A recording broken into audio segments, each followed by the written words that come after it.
Election coming up this November, CBS 6 is extending invitations to all the candidates for governor to come on the news at 7 to talk about the race and the issues. Tonight, my guest is Robert Sarvis. He's the Libertarian candidate. Mr. Sarvis, welcome. Thank you.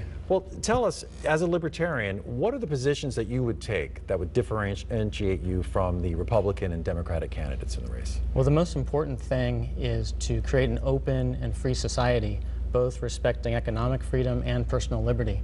It's the right thing to do, and it's also going to create a place where businesses want to come, and we can develop entrepreneurs, and we can really create a vibrant economy that's going to create jobs. Well, specifically then, for example, one of the Governor McDonnell, a Republican, his signature issue was a transportation bill that, while it cut the gas tax somewhat, although it could go up a little later this year depending on a number of factors, it also raised the sales tax a little bit. How do you feel about what many consider his signature plan?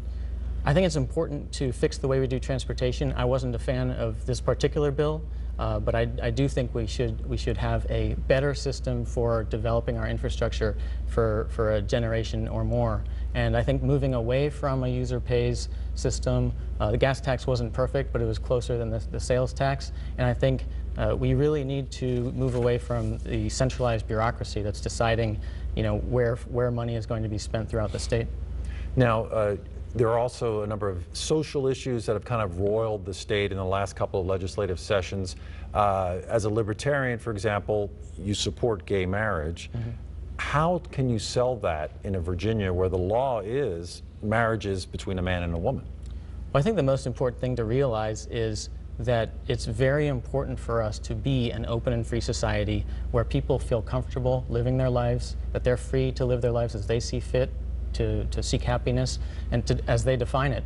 And that's what's going to, it's the right thing to do, and that's what's going to enable us to bring people from Silicon Valley or investors from abroad or develop our own people here and have them, the most educated people staying here. And, if you think about what the future is going to be about, it's going to be incredibly technologically rich. And if you look at my experience in economics and in the tech industry, there's nobody in this race who understands what the challenges of Virginia are going to be than me. And how about education funding? How do you feel about that? Is it, everyone says, well, you can't just throw money at education and hope it gets better, but funding is important.